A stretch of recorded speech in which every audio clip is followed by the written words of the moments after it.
Hello, welcome back to Gasbbuteo Tabletop Football, where we are restoring these metal goals. Now, if you remember in the last episode of this, I'd identified some areas of rust on there, and I wanted to get rid of them so that we had bare metal.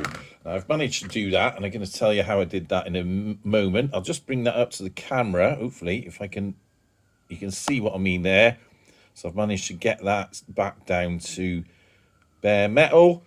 And there was a few other little bits and pieces on there I just wanted to tidy up. That still looks a bit rusty, so I might have to work on that a little bit. But basically, we've gotten rid of the rust in the corners. Now, I did that by using a rust converter. This is not an advert for this particular brand. Other brands are available. This is just a type that I tend to use.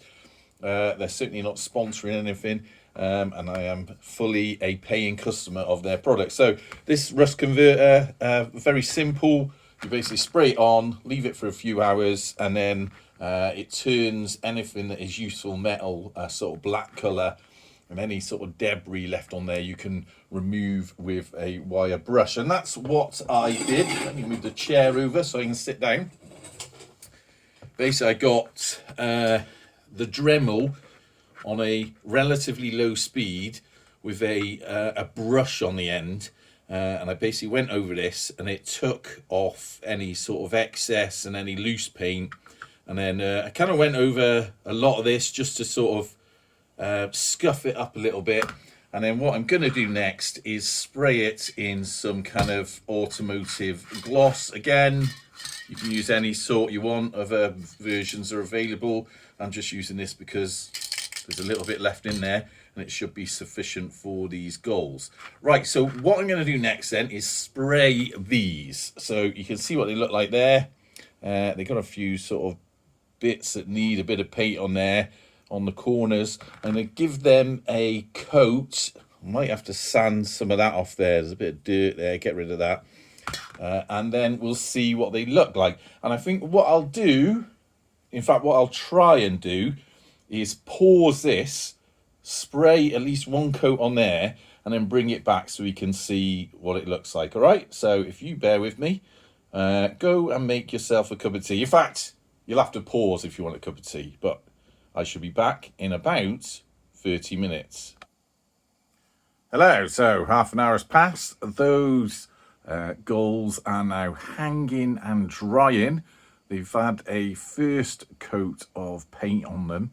I've got to wait 10 minutes, so I don't know if any of you are unfamiliar with spraying anything. All I'll say, if you're spraying anything at all, less is more. So do a few light coats is always better than one thick one. And you want to leave with any sort of automotive spray minimum 10 minutes before you start messing around with them, moving them around. Ideally, you want to leave them for half hour just so it all goes off properly. But they're up there. So we're going to pause again, and what I'm going to do is turn around on the hooks and then respray them. And then hopefully once that's dried, that should be enough for these little things to look relatively convincingly done. Anyway, see you again in a moment. So while we're waiting for that, let's have a look at what we're doing with Gasbbuteo Trophy. The cup, there it is. And that's going to go on a base plate, which I've been knocking together for the last couple of days. And basically, you notice there's a nail driven through there in a minute. But it's sort of going a bit off topic here, but I'm waiting for those goals to dry. So basically, Gasbbuteo Cup, Gasbbuteo League Cup is going to go on top of that. And then we'll have a little plaque on the front of there of some sort. Pointless, I know, but it's just a bit of fun and it's easy to do. Now, if you're interested in how I made that base plate, this is actually a bit of capping from a fence post. So if you imagine there's a big long, say about a metre long piece of that, and it's actually a U shape, and all I did with that was cut a square section out of it and then cut angles in and then cut the bases off it, so the U-shaped base, put it on top of there, and then drilled to secure it. It's glued on, also drilled in 2 holes, one there and one that side, shoved in a bit of dowel, and I say dowel, in this case it's a bit of an old paintbrush, so if you can imagine a piece of that, a section of that, cut, and then glued in there, so that's nicely glued and secured on there. And then what we're going to do with the actual cup, I do appreciate this is off topic from the goals, there was a hole in the bottom of the cup anyway. There's a couple of holes in it. It's a bit of a tatty old piece of metal, but there's a hole in the bottom. Don't know if you can see it through there. There it is. So that's sort of advantageous. Basically, I'm going to drive a nail in there, super glue the cup on, and then push the nail through a pre-drilled hole, as you can see, so it doesn't split the wood. Might actually have to widen that a little bit. Then that nail will sit through there. Then it should all be neatly secured on and be relatively sturdy to manhandle when the cup is won by whoever it is that wins it. Anyway, so that was a little sort of extra little bit. Oh yeah, and this, it's not going to be that colour. I'm going to stain it with my favourite light oak. Again, this is not an advert for this product. It's just something that I use. And I've got a 3/4 of a tin of natural oak. I have got a darker one as well, but I think I prefer the natural oak flavour.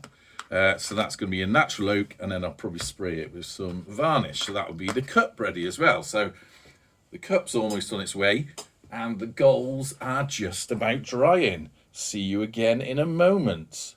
So probably looking fairly similar to that first section where I sprayed these.